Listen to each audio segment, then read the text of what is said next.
Okay, hello everyone. Here I want to provide a tutorial on how to disable floating keyboard on Realme C67 device.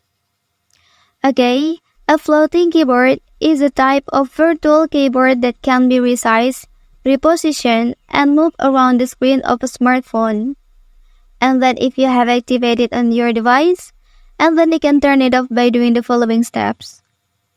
Okay, first thing first, I'm gonna show you my keyboard display. Okay, and then here you can see that the floating keyboard is active.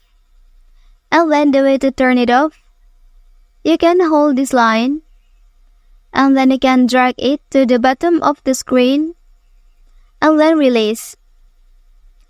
Okay, and then here the floating keyboard is successfully turned off. Well, that's the tutorial on how to disable floating keyboard on Realme C67 device.